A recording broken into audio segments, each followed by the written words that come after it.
Bonjour à tous, j'espère que vous allez bien. Je vous retrouve dans une chambre d'hôtel aujourd'hui, donc un décor qui est complètement neutre. En fait, je suis dans une chambre d'hôtel tout simplement en train d'attendre mon avion pour partir d'Australie. C'est aujourd'hui le grand jour. Je quitte l'Australie après un an passé ici ou presque, parce que c'est vrai que j'ai eu pas mal de petits voyages entre temps. Donc je pars à Bali, donc je vais être à Bali pendant 2-3 mois je pense, donc je vous ferai les prochaines vidéos depuis Bali. Et voilà, je pars de l'Australie tout à l'heure et en fait j'avais envie de vous tourner cette vidéo qui est plutôt spontanée pour vous expliquer un petit peu mon bilan, mon année en fait en Australie, ce que j'ai vécu, ce que j'ai aimé, ce que j'ai pas aimé, comment ça s'est passé pour moi, du positif, du négatif, même si c'est vrai que vous me suivez et que, enfin en tout cas si vous n'êtes pas nouveau sur mes réseaux sociaux, vous savez plus ou moins comment s'est passée mon expérience, mais il y a pas mal de choses que j'ai pas dit, ni sur YouTube, ni sur Instagram, et du coup je pense que c'est simplement le moment en fait de le faire, donc c'est parti. Alors avant que je vous explique vraiment comment s'est passée mon expérience, les points positifs, les points négatifs, il y a des petites choses quand même que je tiens à dire, à éclaircir avant que vous puissiez visionner cette vidéo. La première en fait c'est que chacun va voyager de façon tout à fait différente et notamment en Australie. Il y a plein de gens qui partent en Australie, qui partent voyager, qui viennent voyager ici, mais tout le monde le fait de façon très différente. Donc par exemple si vous êtes déjà parti en Australie et que vous êtes parti en sac à dos, en backpack ou que vous l'avez fait pour vos études ou que vous l'avez fait pour un boulot etc, vous n'aurez pas vécu le voyage de la même façon que quelqu'un d'autre et je n'aurais pas forcément vécu le voyage de la même façon que vous. Donc je suis sûre que je vais dire des tas de trucs dans lesquels ceux qui sont déjà partis en Australie ne vont pas se reconnaître et vice versa. Ça ne veut pas dire non plus que ce que je vous dis ici, c'est la vérité absolue que vous allez trouver si jamais vous venez ici. En gros, pour vous dire comment moi je suis partie ici, ça faisait très longtemps que j'avais envie de partir voyager en Australie, sauf que je me voyais absolument pas quitter ma carrière en France, tout quitter, tout plaquer, partir seule sans mon chéri ou quoi que ce soit. Donc c'est vrai que j'ai attendu que mon business soit en place, j'ai attendu que mon chéri puisse partir également et du coup on est parti, on est venu ici en Australie sans avoir besoin de travailler sur place étant donné qu'on a chacun un boulot qu'on peut travailler, qu'on peut faire en fait en ligne directement. Donc nos entreprises sont toujours en France et vous le savez, le boulot que je suis en train de faire là, c'est mon boulot. Donc j'ai pas besoin de travailler sur place, j'ai pas besoin de trouver de petits boulots, de faire les fermes ou quoi que ce soit. Donc voilà, ça c'est vraiment le premier point et c'est quelque chose qui a, je pense, vraiment fait la différence dans notre expérience parce qu'on a été complètement libre de nos mouvements, pas besoin de travailler dans autre chose que ce qui nous passionne réellement. L'autre chose aussi, c'est que du coup, on n'a pas du tout voyagé en sac à dos, on a des très grosses valises, voilà, on est en train de toutes les paquer, la caméra les voit pas, mais on est en train de tout paquer. Donc on voyage en valise et on n'a pas du tout été dans des auberges de jeunesse ou dans des colocations, etc. On l'a fait qu'une seule fois. À chaque fois, on a loué des appartements, des Airbnb, etc. Mais je vous expliquerai vraiment comment on a voyagé. Donc en gros, voilà, on a voyagé de cette façon-là, on s'est déplacé de Airbnb en Airbnb, on a fait vraiment les grandes villes, on n'a fait qu'une partie de l'Australie, il y a toute une partie, la côte vers Perth, etc. qu'on n'a pas fait et qu'on fera sûrement, je pense. Donc on n'a fait qu'une partie, on est resté par exemple 3 mois à Melbourne, 4 mois à Sydney, 1 mois par-ci, 1 mois par-là, bref on a bougé mais on n'était pas du tout en road trip, c'était pas du tout compatible de toute façon avec notre travail, donc on a décidé vraiment de pouvoir travailler pleinement en profitant du voyage quand même. Donc on n'a pas fait que bouger en fait, on n'a pas tant bougé que ça finalement et du coup on n'a pas du tout vécu l'aventure en mode route ou en mode sac à dos ou en mode vraiment aventurier, etc. On l'a plus vécu comme presque, je dirais, comme des Australiens tout simplement qui vivent ici puisqu'on vit dans les apparts, on fait la même chose. Alors avant que je vienne en Australie, j'avais des peurs. J'avais peur forcément, vous savez, voilà, on quitte tout, on quitte la famille, on quitte les amis, il n'y a que le boulot qu'on emmène avec nous et le chéri, donc c'est déjà énorme. Mais voilà, il y a plein de trucs qu'on quitte et il y a plein de choses qu'on va trouver mais qu'on ne connaît pas encore. Donc c'est vrai que j'avais un petit peu peur de ça. Pas la peur de l'inconnu parce que je suis partie entre autres pour ça, comme vous le savez, je vous avais fait une vidéo il y a 1 an en vous expliquant mon arrivée, mais j'avais des grandes peurs. Et notamment, ma plus grande peur, c'était la vie sociale en fait. Parce que j'ai un groupe d'amis à qui je tiens vraiment très fort. À Lyon par exemple, j'ai des amis que j'ai laissés. C'était vraiment la vie sociale. Et je m'étais dit, ok, je parle pas anglais. Je comprends, mais je parle pas anglais. La vie sociale, ça risque d'être un petit peu compliqué. Sachant qu'en plus, on a des boulots où on n'a pas d'interaction avec les gens en fait en vrai. Ma seule interaction en fait, elle est vraiment avec vous au boulot et avec mon équipe au téléphone. Donc je vais pas rencontrer des gens, je vais pas servir des gens, je vais pas aider des gens, etc. Mon travail est directement ici, donc c'est vrai que j'avais peur de ça. Et c'était vraiment quelque chose qui me faisait flipper parce que moi je suis pas forcément quelqu'un de très solitaire, j'adore la compagnie, j'adore les gens. Et je me disais ok ça va j'ai mon chéri mais ça va être compliqué sans de vie sociale, d'être tout le temps l'un sur l'autre. Donc ça, c'était ma première peur. Ensuite, la deuxième peur, comme je vous disais, c'était par rapport à l'anglais, parce que c'est vrai que je parlais pas hyper bien anglais, quoi. Je comprenais. J'avais un bon niveau quand j'étais à l'école, mais voilà, c'est un anglais scolaire. L'anglais scolaire, ça aide pas non plus à avoir des super communications dans la vie. Donc je comprenais bien, mais je parlais pas spécialement. C'était difficile pour moi de m'adresser à quelqu'un, etc. Par contre, c'était plus facile de comprendre. Donc j'avais peur de ça un petit peu, la barrière de la langue, de me dire ok, ça risque d'être super chaud. Et en plus de ça, ma vraie grande peur par rapport à l'anglais, c'était de ne pas apprendre l'anglais. Justement, parce qu'on n'a pas d'interaction, parce qu'on ne travaille pas à l'extérieur, parce que j'ai pas besoin de parler aux gens, ni pour faire mon travail, ni pour faire quoi que ce soit.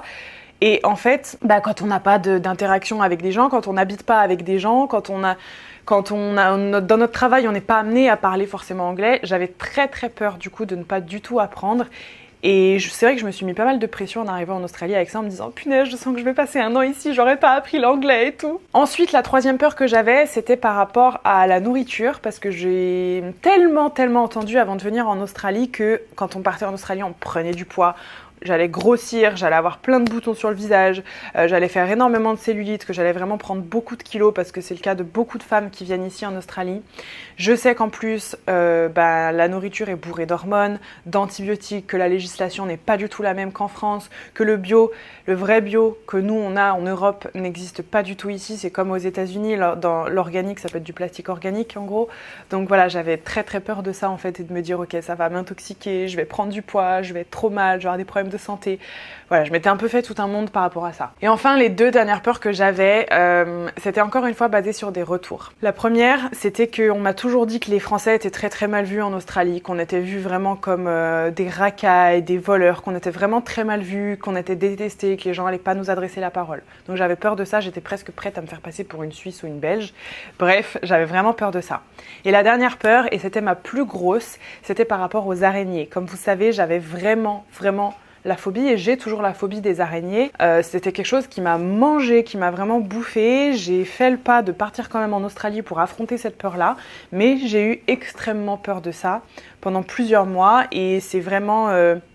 J'ai toujours entendu que je verrais des araignées partout. On m'a même dit que les araignées étaient tellement grosses qu'on les entendait marcher sur le sol, que j'allais en trouver partout, même dans les buildings de 150 étages. Enfin bref, on m'a vraiment vendu l'Australie comme ça, où tous les animaux et tous les insectes étaient là pour te tuer. Partout, tous les retours que j'ai entendus des gens qui étaient déjà allés en Australie, qui ont déjà vécu en Australie, j'ai entendu que des retours comme ça. Donc c'était vraiment ma plus grosse peur. Du coup, je vais vous expliquer un petit peu tout au long de la vidéo ce que j'ai trouvé positif, ce que j'ai trouvé négatif dans ce pays-là, et je vous explique à la fin, est-ce que mes peurs se sont avérées vraies, comment je les ai gérées.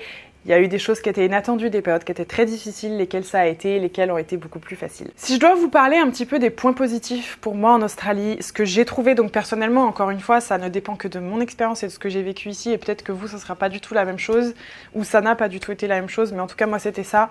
La première chose, c'est qu'il y a une ouverture d'esprit ici qui est énorme. C'est-à-dire que les sujets tabous qu'on a en France ne sont pas tabous ici. Pour la plupart. Par exemple, l'argent. Typiquement, en France, on a un très gros problème avec l'argent.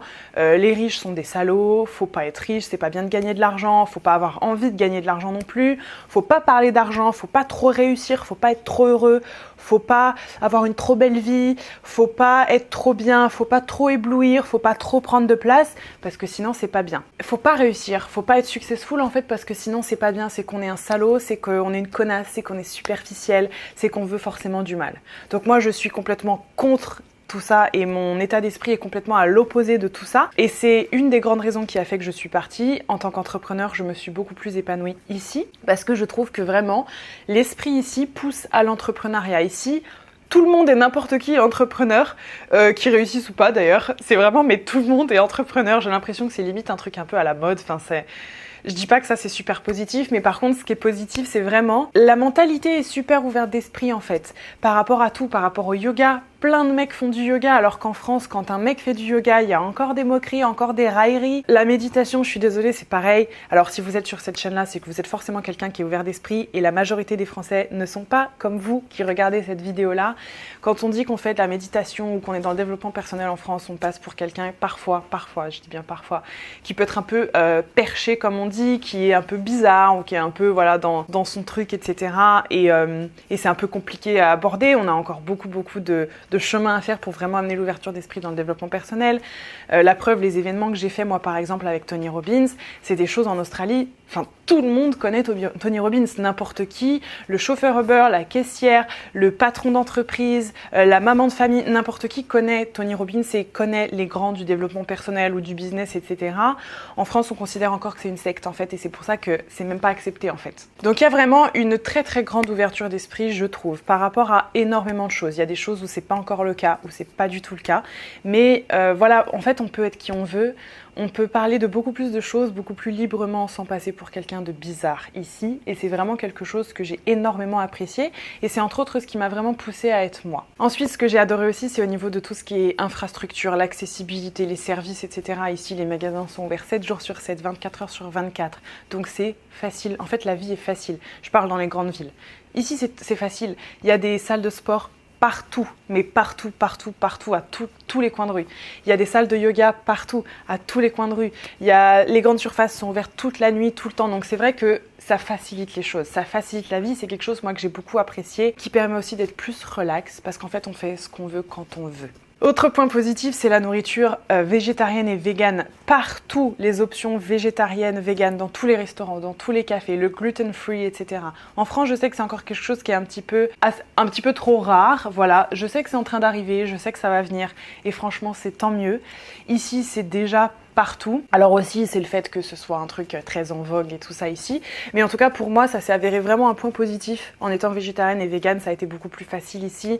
On trouve de tout, protéines véganes partout. Tout ce qui est nourriture protéinée pour le sportif, il y en a partout. Des barres à protéines, à shakers, à smoothies, il y en a partout. Ils sont très gros consommateurs de tout ça en plus. Et même de toute façon, dans le moindre resto où on va, il y a des options véganes, il y a des options végétariennes, il y a des options gluten-free, il y a des options paléo, il y a des options keto. Donc honnêtement, voilà, pour la nourriture, c'est très facile quand on a des restrictions alimentaires et qu'on veut manger en plus à l'extérieur. C'est vrai qu'en plus de ça, c'est beaucoup moins cher de manger dehors ici qu'en France par exemple.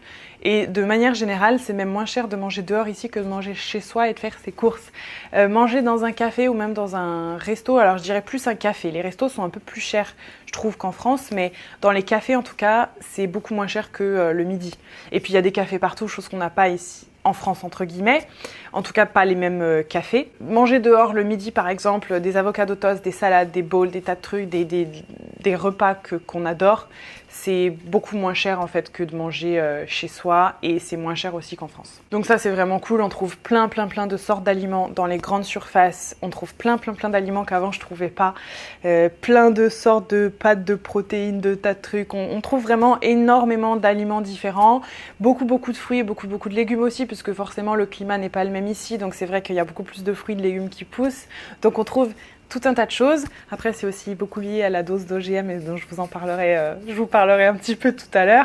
Mais voilà, en tout cas, en termes de variété d'aliments, c'est top. Comme je vous disais aussi, ici, il y a énormément d'opportunités pour tout ce qui est business, entrepreneuriat, développement personnel. Il y a des événements tout le temps.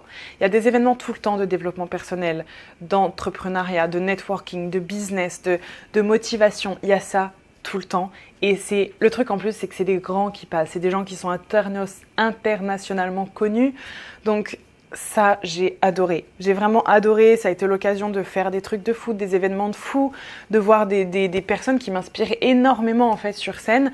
Et c'est des personnes qu'on ne reçoit pas en France, très peu en Europe de manière générale, donc c'est vrai que pour ça j'ai trouvé que c'était génial et je pense que c'est vraiment très lié au fait que l'Australie soit quand même très américanisée. Ensuite, autre gros point positif, c'est la sécurité. La sécurité partout dans la rue, on peut honnêtement se balader dans les grandes villes, on peut se balader le soir à n'importe quelle heure, on se sent en sécurité, la police est partout, réagit très vite.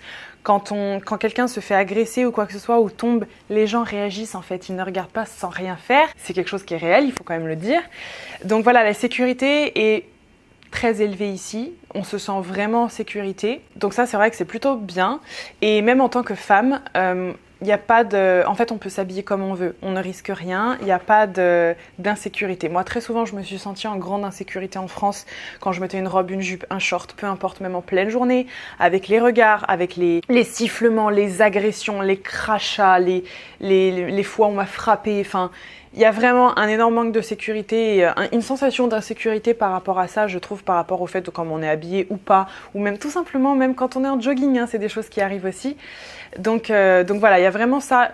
J'avais vraiment ça avant et en Australie, ici, en fait, pas du tout. J'étais même choquée au début de voir comment les femmes et les filles s'habillent ici, ou parfois c'est avec un tout petit bout de tissu.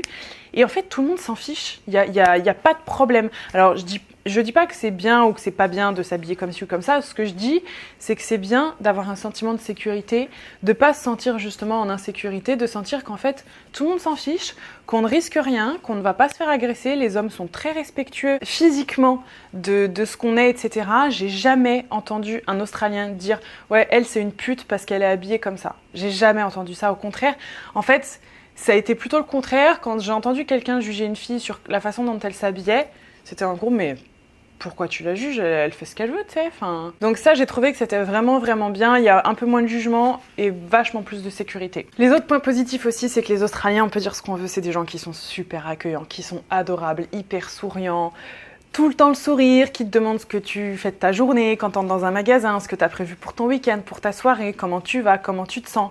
Et au début, je me disais, ils attendent pas vraiment de réponse. Et en fait, si, tu leur réponds et ils commencent à te raconter leur vie, etc. Parfois, ils discutent un peu trop, mais c'est vrai que ça, c'est vraiment, vraiment cool. Ils disent bonjour tout le temps, ils ont tout le temps le smile, ils rigolent, ils sont là pour toi, c'est hyper, hyper agréable. Ils font pas la gueule. Dans la rue, les gens savent se dire bonjour, sourient, sont friendly, ils sont bienveillants. Donc ça, c'est vrai que c'est vraiment, vraiment très, très agréable. Et ensuite, les deux derniers points positifs. Le premier, c'est le niveau de vie ici.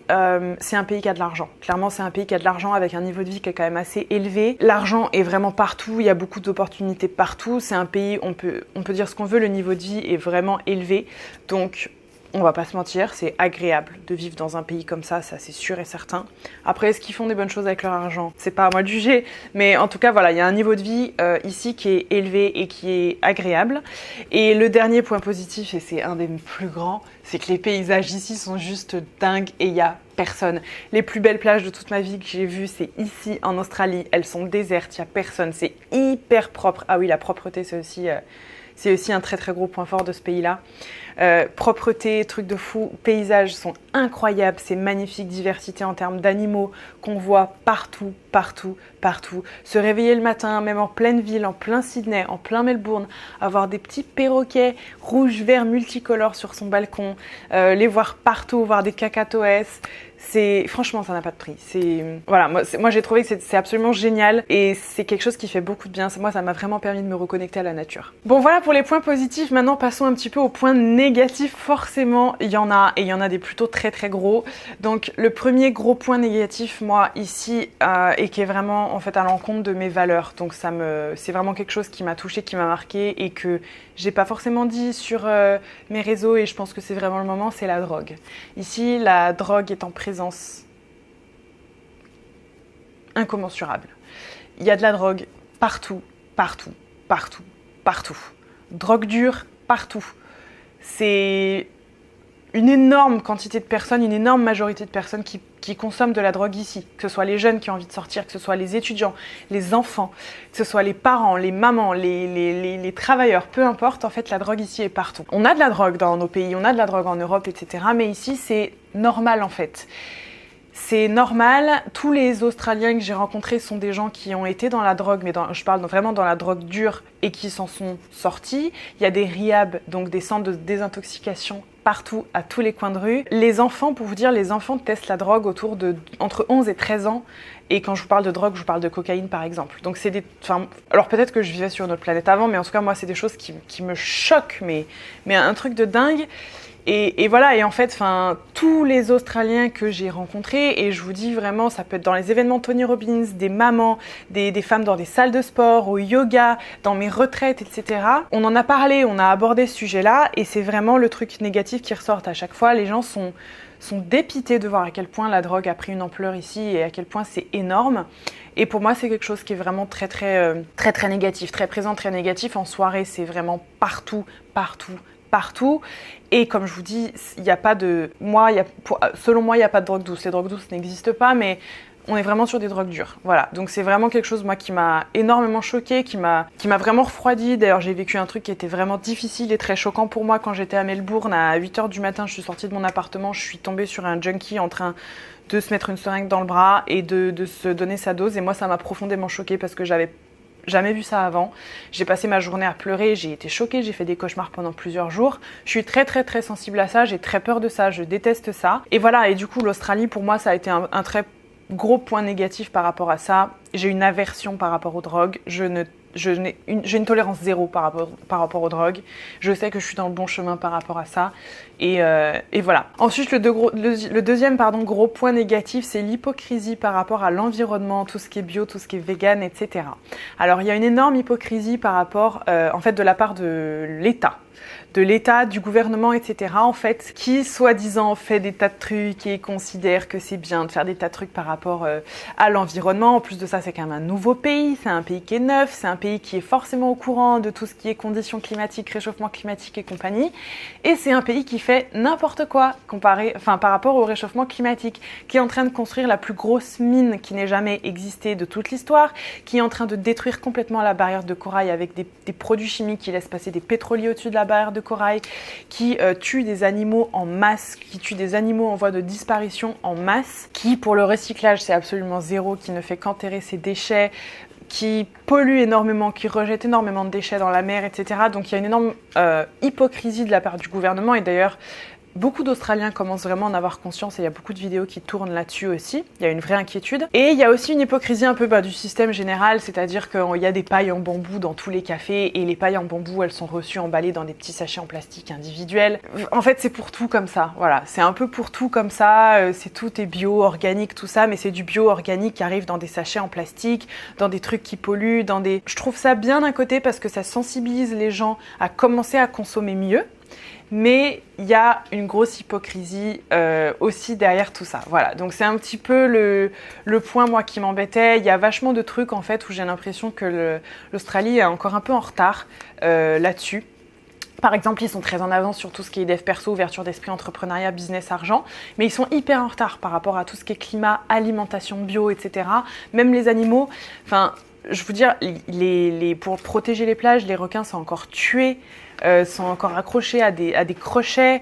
Il y a plein d'espèces aujourd'hui qui sont en voie de disparition et partout, il y a pourtant du tourisme animalier qui est monstrueux avec des tas d'endroits où on peut faire des selfies en portant des koalas, en touchant des animaux, Il y a du shark diving, je vous avais fait une vidéo là-dessus, d'ailleurs j'avais fait du shark diving, donc je pense que vous pouvez voir la vidéo, mais voilà, il y a une grosse hypocrisie par rapport à ça, et je trouve ça très dommage parce qu'en fait c'est un pays qui est magnifique, qui est jeune, qui est encore pur, parce qu'il y a une énorme surface qui est inhabitée, et en fait qui s'en fiche en fait, qui est en train de complètement détruire la beauté du pays, qui se fiche de sa faune, de sa flore, et qui est, j'ai l'impression, trop la tête dans on veut faire du fric et pas du tout de conscience par rapport à l'environnement. Donc ça, c'est vraiment un gros point négatif. S'ensuit du coup tout ce qui est par exemple l'alimentation. Ici, la réglementation pour tout ce qui est bio, etc., ça n'existe pas. Donc OGM à gogo, hormones à gogo. Les fruits, franchement, les avocats ici, c'est une blague. Les avocats, ils sont comme ça. On peut les couper en deux, les laisser 2 semaines au frigo, ils ne deviendront jamais noirs, ils seront toujours aussi bons. C'est comme ça pour plein de fruits, même les fruits les plus délicats, les figues, les framboises, ce que vous voulez. Donc voilà, franchement la législation par rapport à ça, les réglementations, tout ça, franchement c'est une blague. Et tout ce qui est organique, c'est pas comme je vous disais le bio qu'on va trouver nous en Europe. Je pense que ça va peut-être arriver petit à petit, je sais pas trop. Mais en tout cas, voilà, par rapport à ça, ouais, c'est une blague. C'est un peu une blague. Ensuite, les petites choses qui sont vraiment chères, j'ai trouvé ici, c'est tout ce qui est par exemple téléphonie, tout ce qui est internet, c'est très cher. Les loyers sont vraiment très chers aussi. Alors après, nous, la façon dont on a voyagé, c'est encore plus cher. Mais de manière générale, ça, c'est des choses qui sont vraiment beaucoup plus cher qu'en France. Internet, téléphone, loyer, transport en commun aussi qui sont beaucoup plus chers. Et par rapport à d'autres choses, il y a d'autres choses par exemple qui sont beaucoup moins chères. Les salles de gym sont moins chères, les accès au yoga c'est beaucoup moins cher. La nourriture pour certains trucs sont beaucoup moins chers.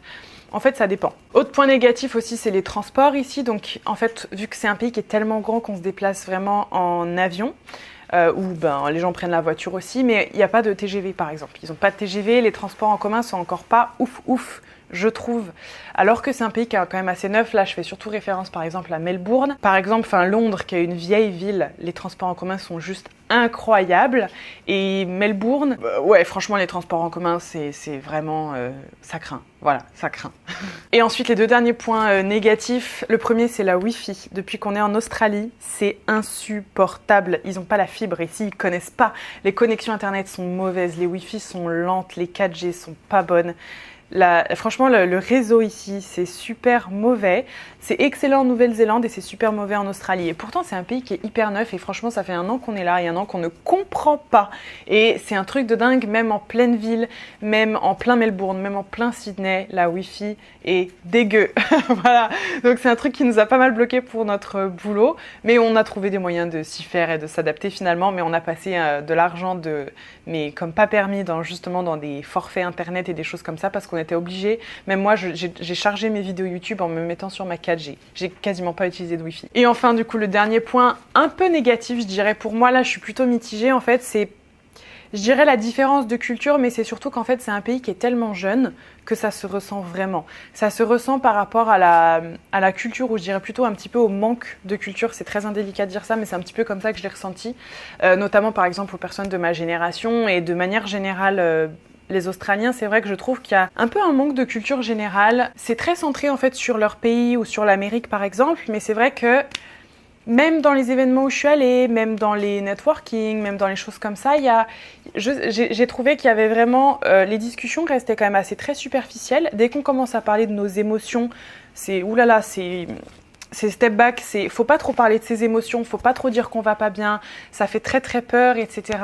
Et je pense que ça, je pense qu'il y en a beaucoup, pour ceux qui ont déjà voyagé en Australie, qui vont se reconnaître là-dedans. Je crois, de ce que j'ai entendu, que c'est un petit peu pareil aux États-Unis. C'est un peu frileux de parler de ses sentiments, de parler de choses voilà, comme ça. Et vraiment, il y a ce truc de... je trouve qu'il y a un vrai manque de culture générale, notamment je trouve, des Australiens de ma génération. Après, peut-être que j'ai tout simplement pas rencontré les bonnes personnes. En tout cas, ouais, je trouve que j'ai vraiment senti qu'en fait, c'était très difficile d'avoir des discussions qui étaient profondes. Souvent, ça tourne autour de choses qui sont très simples, très basiques, du temps, des réseaux sociaux, des choses comme ça. Et c'était très difficile de creuser, d'avoir des discussions profondes, d'avoir des discussions qui volent haut, comme on dit, entre guillemets. Encore une fois, là, je fais une grande généralité, mais c'est absolument pas le cas de tout le monde. J'ai rencontré des personnes... au contraire, c'était ouf tout de suite, discussion vraiment profonde, grande culture, des personnes qui ont voyagé, etc. Donc je fais vraiment des généralités. C'est simplement pour vous exprimer que la majorité des gens que moi j'ai rencontrés, c'était vraiment comme ça.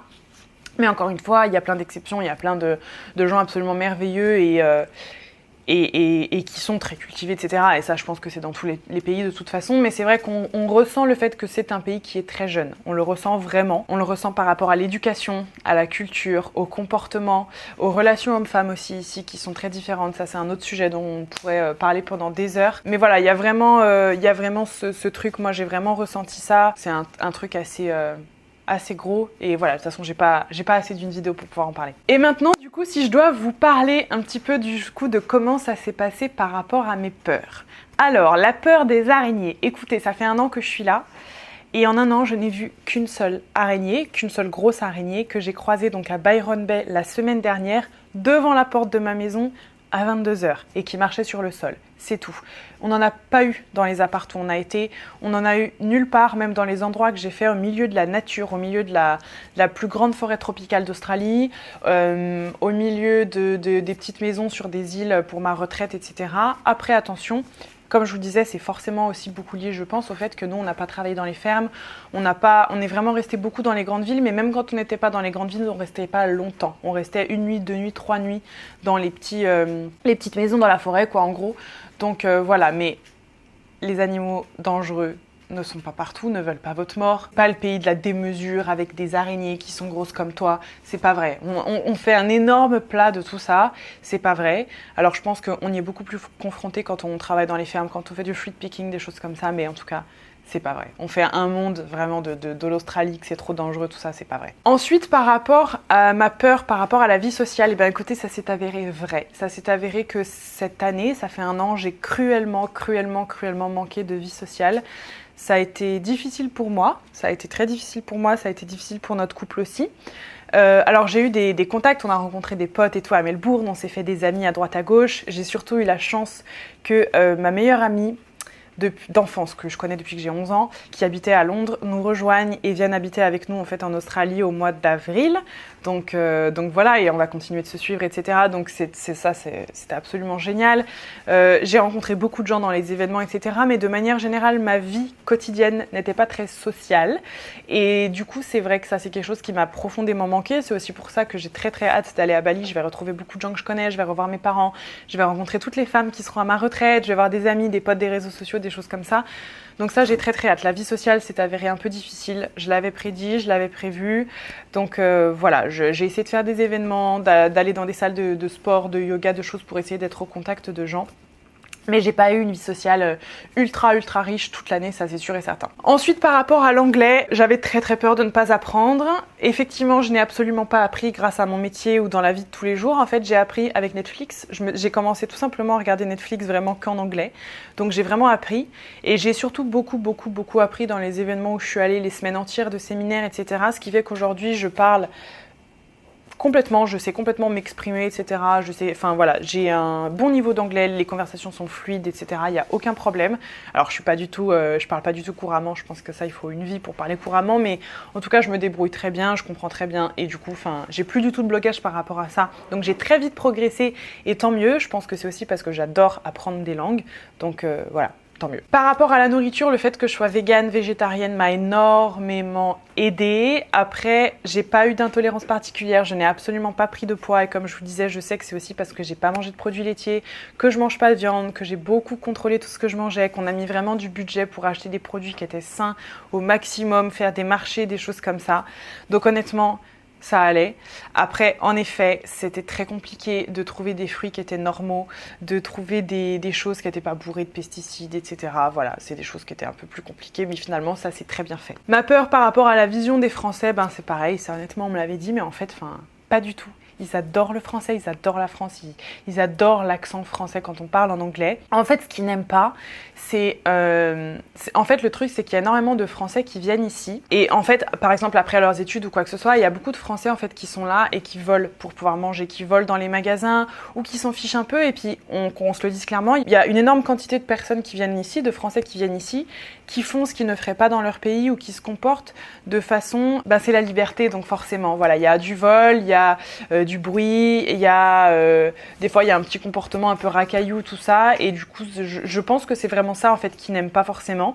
Mais ils n'ont absolument rien contre les Français. Et à partir du moment où on se comporte bien, il n'y a aucun problème. Et je pense que ça, c'est tout le monde pareil. Et ensuite, les deux dernières choses que j'ai envie de vous dire, c'est que...